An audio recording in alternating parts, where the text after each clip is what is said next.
2023년 10월 20일 새벽입니다. 하나님 말씀은 열왕기상 18장 30절에서 46절까지입니다. 엘리야가 모든 백성을 향하여 이르되 내게로 가까이 오라. 백성이 다 그에게 가까이 가매 그가 무너진 여호와의 제단을 수축하되 야곱의 아들들의 지파의 수요를 따라 엘리야가 돌 12개를 취하니 이 야곱은 옛적에 여호와의 말씀이 임하여 이르시기를 내 이름을 이스라엘이라 하리라 하신 자더라. 그가 여호와의 이름을 의지하여 그 돌로 제단을 쌓고 제단을 돌아가며 곡식 종자 두세 알을 둘만한 도랑을 만들고 또 나무를 버리고 송아지에 각을 떠서 나무 위에 놓고 이르되 통 넷에 물을 채워다가 번제물과 나무 위에 부으라 하고 또 이르되 다시 그리하라 하여 다시 그리하니 또 이르되 세 번째로 그리하라 하여 세 번째로 그리하니 물이 제단으로 두루 흐르고 도랑에도 물이 가득 찼더라. 저녁 소재 드릴 때에 이르러 선지자 엘리야가 나아가서 말하되 아브라함과 이삭과 이스라엘의 하나님 여호와여 주께서 이스라엘 중에서 하나님이신 것과 내가 주의 종인 것과 내가 주의 말씀대로 이 모든 일을 행하는 것을 오늘 알게 하옵소서. 여호와여 내게 응답하옵소서. 내게 응답하옵소서. 이 백성에게 주 여호와는 하나님이신 것과 주는 그들의 마음을 되돌이키심을 알게 하옵소서 하매 이에 여호와의 불이 내려서 번제물과 나무와 돌과 흙을 태우고 또 도랑의 물을 할른지라. 모든 백성이 보고 엎드려 말하되 여호와 그는 하나님이시로다. 여호와 그는 하나님이시로다 하니 엘리야가 그들에게 이르되 바알의 선지자를 잡되 그들 중 하나도 도망하지 못하게 하라 하매 곧 잡은지라. 엘리야가 그들을 기손 시노로 내리다가 거기서 죽이니라. 엘리야가 아합에게 이르되 올라가서 먹고 마시소서. 큰 빗소리가 있나이다. 아합이 먹고 마시러 올라가니라. 엘리야가 갈멜산 꼭대기로 올라가서 땅에 꿇어 엎드려 그의 얼굴을 무릎 사이에 놓고 그의 사원에게 이르되 올라가 바다 쪽을 바라보라. 그가 올라가 바라보고 말하되 아무것도 없나이다. 이르되 7번까지 다시 가라. 7번째 이르러서는 그가 말하되 바다에서 사람의 손만한 작은 구름이 일어나나이다. 이르되 올라가 아합에게 말하기를 비에 막히지 아니하도록 마차를 갖추고 내려가소서 하라 하니라. 조금 위에 구름과 바람이 일어나서 하늘이 캄캄해지며 큰 비가 내리는지라. 아합이 마차를 타고 이스라엘로 가니 여호와의 능력이 엘리야에게 임하매 그가 허리를 동이고 이스라엘로 들어가는 곳까지 아합 앞에서 달려갔더라. 하나님 말씀을 증거하도록 하겠습니다. 바알의 제사장들과 엘리야의 그 영적 대결입니다. 계속해서 살펴보겠습니다. 바알의 제사장들은 하늘에서 불이 내리길 기도하죠. 불이 져 보기도 하고 간절하게 구해 보기도 하고 근데 그것도 안 되니까 피를 흘리면서까지 자학을 합니다. 그럼에도 바알 신은 아무런 반응이 없죠. 그럴 수밖에 없습니다. 존재하지도 않는 신인데 반응을 할 리가 없죠. 그리고 이제 오늘 본문에서는 이제 드디어 엘리야 차례가 옵니다. 그래서 나름대로 엘리야가 제단을 쌓고 이렇게 준비하는데 그 다음 행동이 이해가 되지 않는 이상한 모습이 나오게 되죠. 왜냐하면 각을 뜬 이 송아지와 나무에 불이 이렇게 잘 붙으려면 바짝 말려야 되거든요.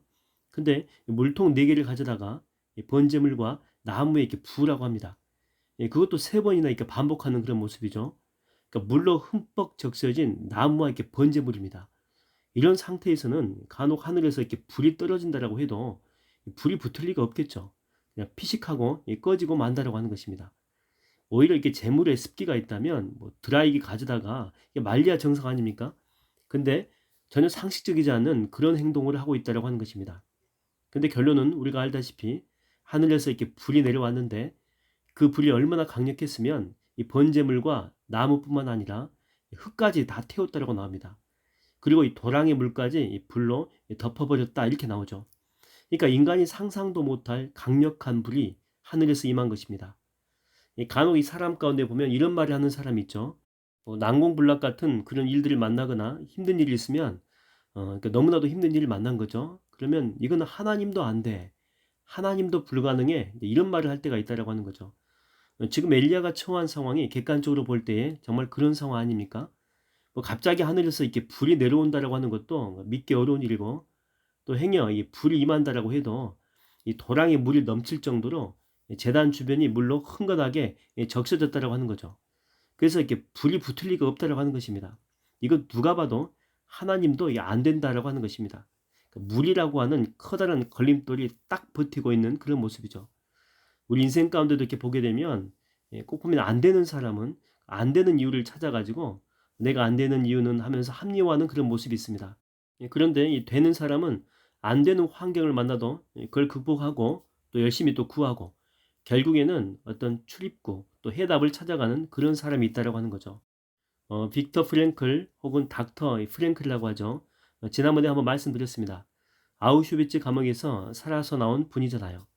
이분은 원래 이거 초창기에는 지그문트 이 프로이드의 사상을 정말 좋아했대요. 그분의 뭐 주요 사상이 뭐냐면 내가 현재 이렇게 행동하는 이유는 과거의 원인이 있다라고 하는 거죠. 그러니까 현재 내 사고가 이렇게 비틀어져 있고 내 행동이 반사회적인 이유는 어렸을 때 받은 상처 때문이다. 자꾸만 이 과거로 간다는 거죠.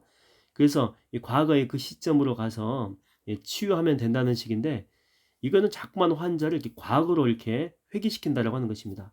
그리고 현재 자기 잘못된 행동에 대해서 이 죄책감이 그래도 있어야 되거든요. 양심의 죄책감이.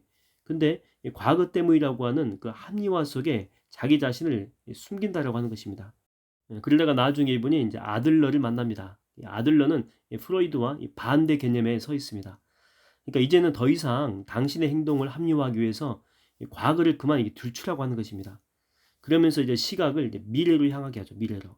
좋은 미래, 또 어떤 목적 있는 미래, 또 행복한 미래. 그것을 이렇게 보게 만들고, 자, 그렇게 되려면 현재를 이렇게 살면 안 되지 않느냐라고 하면서 뭐 지금까지 안 되는 이유를 찾아다녔잖아요. 과거에 얽매여 있었는데 이제는 안 된다는 거죠. 이제 그만하고 과거에 종속된 그런 삶을 버리고 이제는 미래를 위해서 현재를 열심히 살아야 된다. 또 살아야 되는 이유를 발견케 했다라고 하는 것입니다. 이 아들러 사상이 훨씬 더 신앙적이고 기독교적이죠. 엘리야는요, 안 될 이유가 정말 많은 사람이거든요. 얼마 전까지 도망자 신세였고 이스라엘 백성들의 대부분은 하나님을 떠난 상태입니다. 그리고 무엇보다도 지금 제단에 물이 적셔진 그런 상태거든요. 그래서 행여나 이렇게 불이 내려와도 더 이상 탈 수 없는 식어진 상태, 찹찹한 그런 마음의 상태인데 바로 엘리야 자신의 그런 모습을 나타내고 있는 것입니다. 근데 보십시오. 성령의 불은 하늘로부터 내리는 그 불은 그런 상태라도 강력하게 모든 걸 다 태워버립니다. 장애물이라고 할지라도 하나님 앞에서는 주님이 우리 가운데 임하시는 그 성령의 불 가운데서는 아무것도 아니다라고 하는 거죠. 혹시 지금 이 제단의 이 재물처럼 물에 축 적셔져 가지고 늘어진 모습이 바로 현재 여러분의 모습은 혹시 아닙니까?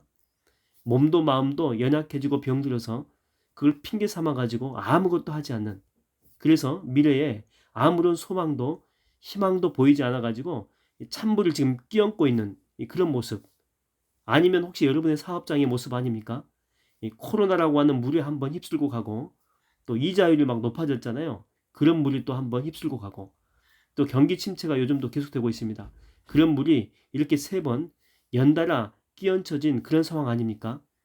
근데 여러분, 아무리 그렇더라도 성령의 불이 임하게 되면 다시 불타오를 수 있습니다. 다시 회복될 수 있어요. 우리는 다시 열정 가지고 뛸 수 있다고 하는 것입니다. 저는 여러분의 이 적셔진 인생에 다시 성령의 강력한 불이 임하게 되기를 주의 이름으로 축원드립니다.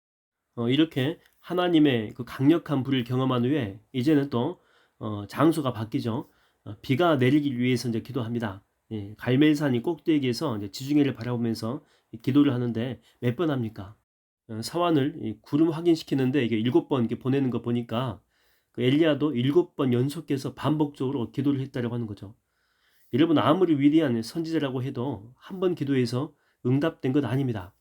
그냥 뭐 비야 내려라 그리고 바로 내리면 멋져 보이잖아요. 마치 엘리야한테 비를 내리게 하는 그런 능력이 있는 것 같기도 하고. 근데 엘리야가 기도하는 모습을 통해서 우리가 뭘 깨닫게 됩니까? 야, 엘리야도 겸손하게 기도하는구나. 엘리야가 쓰임 받은 것은 바로 기도의 능력이 있었구나. 능력은 그렇죠. 하나님한테 있구나. 이미 이렇게 비를 준다라고 약속은 했습니다. 그럼에도 불구하고 겸손하게 기도하는 엘리야의 모습을 우리가 보는 거죠. 여러분, 여러분들이 하나님께로부터 받은 약속의 말씀은 무엇입니까? 여러분에게 주신 주님의 명령은 무엇입니까? 약속은 있지만 그래도 주님은 그걸 가지고 겸손하게 우리가 기도하기를 원하시죠. 한 번 해서 안 되면 두 번 하면 되고, 또 두 번 해서 안 되면 세 번 하고, 뭐 네 번 하고. 엘리야는 7번으로 끝났지만 만약에 7번 해서도 안 됐다면 뭐 아닌가 보네 이렇게 포기했겠습니까? 그렇지 않죠. 하나님은 내가 8번 기도하기를 원하시는가 보다. 그래서 8번 기도하고 또 사원을 또 보내겠죠. 8번 안 되면 또 9번 기도하고 또 사원을 보내고, 아니면 하나님은 내가 이 갈멜산에서 철야기도 하기를 원하시는가 보다. 뭐 또 철야기도 하면 되고, 아니면 하나님은 오늘 내가 금식하기를 원하시는가 보다. 그러니까 기도의 지경과 영역을 점점 더 확장해 갔겠죠. 이게 바로 신앙인의 모습이라고 하는 것입니다. 그래서 늦게 응답됨이 오히려 내게 유익이 될 때가 많이 있습니다. 기도 시간이 더 많아지게 되고 기도의 방법이 더 다양해지잖아요. 그리고 중보기도 부탁하면서 이 기도의 동역자들이 생겨나게 된다라고 하는 것입니다. 그래서 이 기도 응답이 늦어진다라고 해서 슬픈 거 절대 아니에요. 기도 응답이 지체된다라고 해서 내게 부정적인 결과가 있는 것이 아니다라고 하는 것입니다. 요셉도 보십시오. 이 총리가 될 때까지 13년 동안 종노를 합니다. 뭐 노예로도 거의 살죠. 감옥에도 갑니다. 그러니까 13년간 이 기도 응답이 지체된 거죠. 그리고 30살에 총리가 됩니다. 근데 우리가 알다시피 이집트에서 이 공직자로 나갈 수 있는 최소 연령이 30살입니다. 그래서 만약에 그 전에 감옥에서 나갔다면, 정말 감옥 안에 있을 때 요셉이 정말 간절히 기도해가지고 30 이전에 감옥에서 나갔다면 공직자의 자리에 못 나갑니다. 그러면 총리가 될 수도 없을 것이고 또 자기 백성을 데려올 수도 없겠죠. 또 200만 명의 이스라엘 백성이 만들어질 리도 없고, 출애굽의 역사도 성경에 기록되지 않았겠죠. 그러니까 늦추어졌다라고 해서 여러분 망하는 것 아니에요. 그거 잘못된 거 아니에요. 기도 응답이 지체되었다라고 해서 끝난 것 절대 아닙니다. 비록 내가 생각하는 것과 다를지라도 하나님의 타이밍은 정확하시다라고 하는 거죠.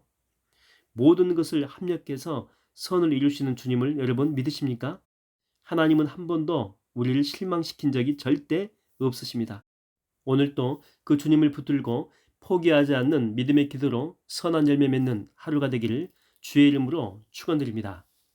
하나님 아버지, 내 인생이 만신창이가 돼 있습니다. 물로 젖은 것 같은, 그래서 어떤 불이 임할지라도 내 안에는 다시 불타오를 수 있는 그런 열정을 상실해버린 축 처진 내 인생입니다. 또한 내 사업장입니다. 내 가정입니다. 그러나 하나님의 불이 내게 다시 임한다면 내가 열정 가지고 뛸 수 있습니다. 하나님, 내 사업장에 임하게 되면 하나님께서 주시는 은혜 가운데 다시 일어설 수 있습니다. 내 가정 가운데 임하게 된다면 성령께서 기뻐하시는 가정이 될 수 있습니다.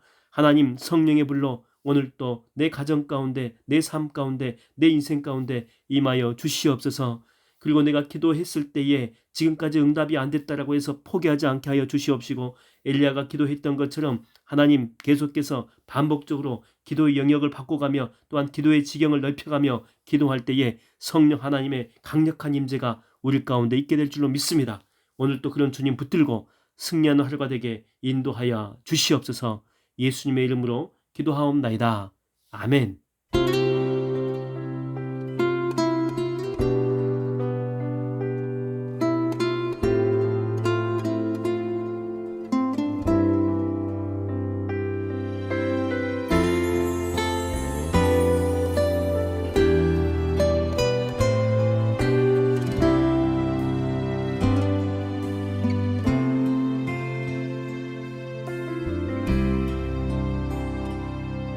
내가 걷는 이 길이 혹 굽어도는 수가 있어도 내 심장이 울렁이고 가슴 아파도 내 마음 속으로 여전히 기뻐하는 까닭은 하나님은 실수하지 않으심일세.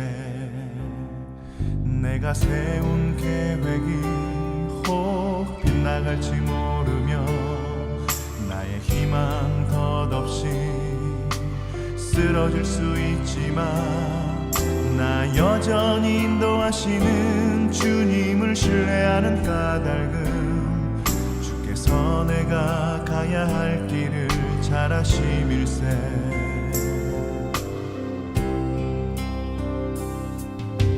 어두운 밤 어둠이 깊어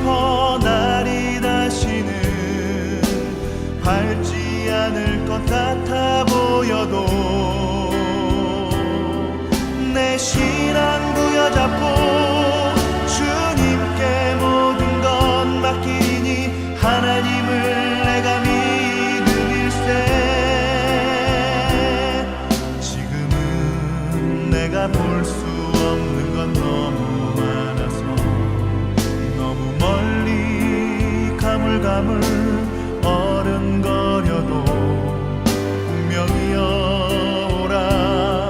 나 두려워 아니하리. 만사를 주님께 내어 맡기리. 차츰차츰 안개는 거치고 하나님 지으신 빛이 뚜렷이 보이리라.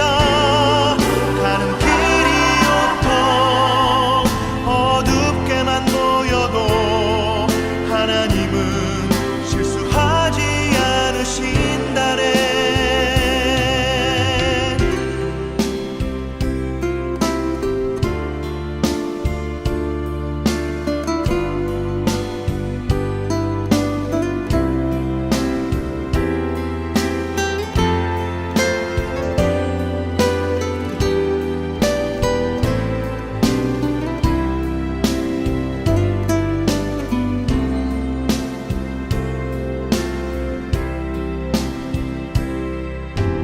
어두운 밤 어둠이 깊어 날이 다시는 밝지 않을 것 같아 보여도